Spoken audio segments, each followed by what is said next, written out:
The third album for Death Angel shows the band delving further into experimentation, and much of which with darker results, an overall interesting direction for their one and only major label release. I was definitely a fan of this record when it was new, but would I still feel the same way 3 decades later? Well, stick around and let's find out.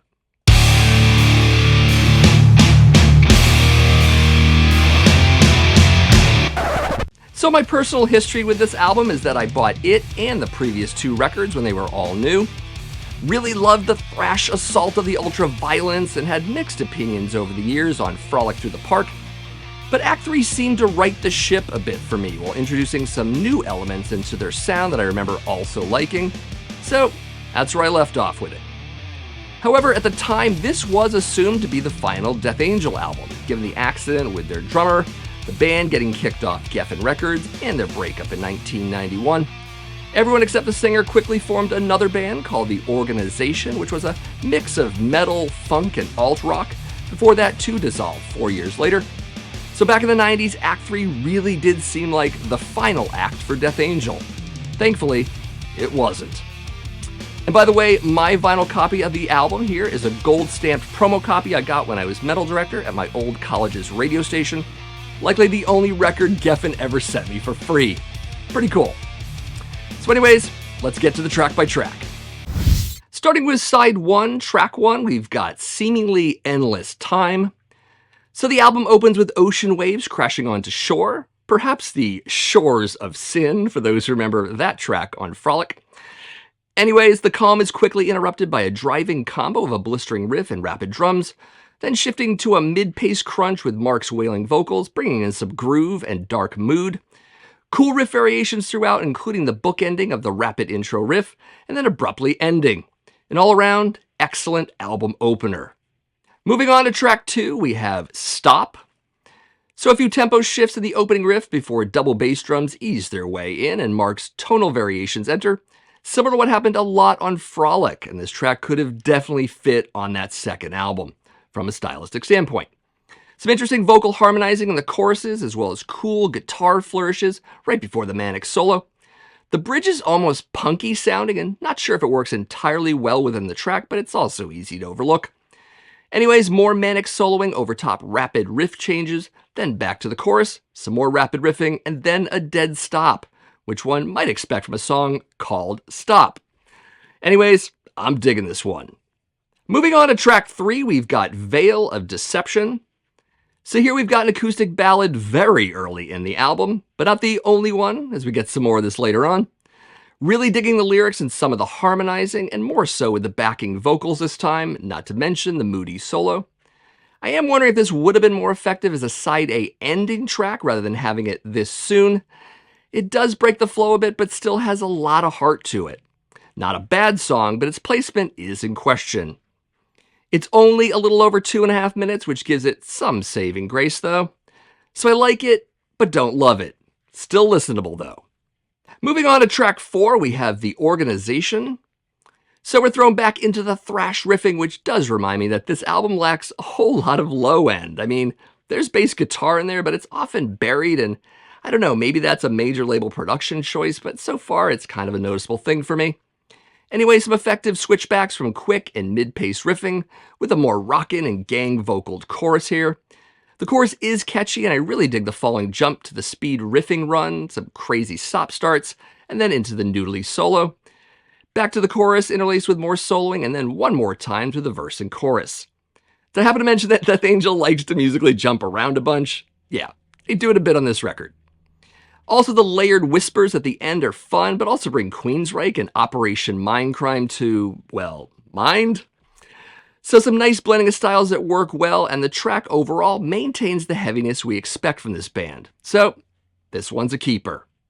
Moving on to track 5, we've got Discontinued. So the track opens with a jazzy drum intro with some power chords joining in, building to a quick jump to a bass slapping sequence. So we're getting bass here.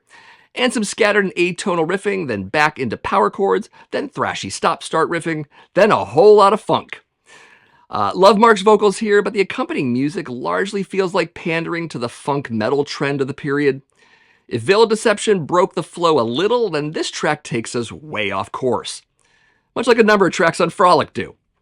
Take this track out entirely and maybe put Veil of Deception in its place.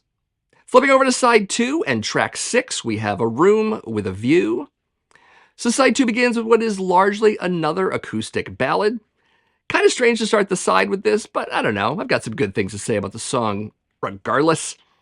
Anyways, the main melody here is actually pretty engaging and a little catchy as well.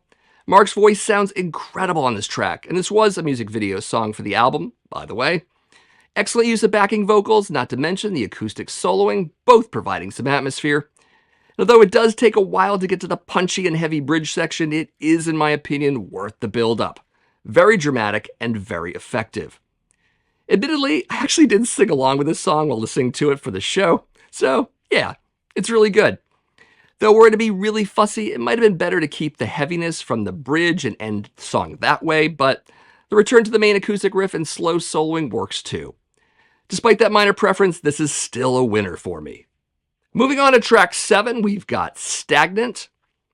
So track opens with an echoey riff and cymbal flourishes, then with a crunching riff weaving into it, then straight into classic mid-paced Death Angel thrash riffing. Then it jumps into a sort of thrash and groove passage, then purely into groove metal. Mark brings in some soulful vocals that fit in well, leading to a group of short gang-vocaled choruses, intermittent soloing, and more of Mark's groove vocals. A lot of stop-starts, in fact, almost too many. Some otherwise great thrash riffs here, and it does bookend with the echoey intro riff, which is nice. Torn on this one, so let's split the rating down the middle and say it's okay, but not great. Moving on to track 8, we have Ecstasy. So Mark's vocals and music punch right in with some melodic thrash. The up-tempo moments here also pick things up a bit for me after the track Stagnant, which is kind of stagnant in parts. But even the mid-paced parts in Ecstasy provide some heaviness and head-banging moments. Love the manic soloing, main riff, and Mark's vocals throughout. Though maybe the choruses are a little weak. Regardless, I'm still on board with this one, so this is a strong like. Moving on to track 9, we've got Disturbing the Peace. So drums and bass open the track, and that bass line is really something, with just enough groove while still maintaining a dark mood. Some nice riff and drum build-up gets us to a rapid riff segment, with Mark singing rapid as well. Also dig the contrast between the verses and choruses, the latter which really have a mid-paced punch and catchiness to them. I even dig the vocal fluctuation in the final chorus during the line, "Retribution is on the way." I don't know why I love that, but I do. Anyways, fair to say that this is my favorite track on the record with absolutely zero dull moments. Plus, did I mention you can hear the bass? Yeah, you can hear the bass. So yeah, love this track. Moving on to track 10, we have Falling Asleep. So track opens with a melody from a music box, which is fine. I get that it's about sleep, so the 20 seconds of it, not exactly a deal breaker. What's funny is that the drum and bass lead in here, along with the song title, are mildly reminiscent to part of another song you might remember coming out a year later from Metallica, called Enter Sandman. Perhaps even more similar is the lullaby spoken segments between both songs. I don't know, did Metallica do a bit of conceptual borrowing from Death Angel? Who knows? Oddly, I don't think I ever noticed any of this back then, but there are some faint and not so faint parallels for sure. Anyways, love when the heavy power chords come in, leading into the alternating verse riffs. And holy crap, that scream that ends the bridge gives me goddamn chills. Shades of the ultraviolence, for sure. And like other songs, more bookending here, this time with the music box. Given that this is my second favorite song on the record, Act 3 really ends with a 1-2 punch, with both Disturbing the Peace and this song. So here are the point totals, 80%.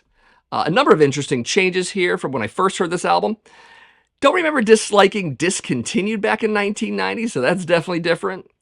I definitely knew those last 2 tracks would hold up pretty well, but maybe I also dig Ecstasy a little more now. Might have also been a little more excited about Veil of Deception back when the album was new. But yeah, 80%. I think I'm actually pretty good with that. Anyways, this album did do pretty well back in 1990. Although I couldn't find any certifications for it, its 2 music videos, Seemingly Endless Time and A Room with a View, got some pretty healthy rotation on MTV's Headbangers Ball. And although it did better in Europe than in America, it was a critic's favorite. And I remember quite a few fans liking it a bit more than the previous record. However, the purists will likely stick to the ultra-violence when choosing from the first 3 records for its stricter adherence to thrash.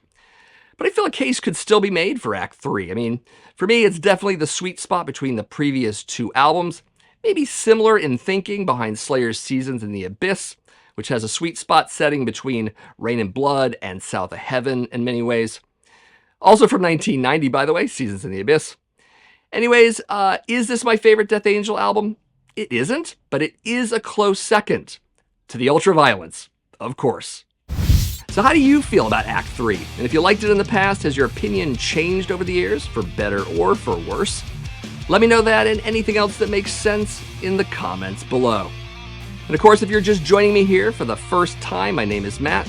This is the Accusation Network, where each and every week I do videos on classic and modern metal, as well as metal vinyl collecting. If you like any of that, or maybe all of that, you should definitely give this video a like, subscribe to the channel if you haven't already done so, and share my videos with some of your friends. Anyways, thank you for watching, and I'll see you in the next video.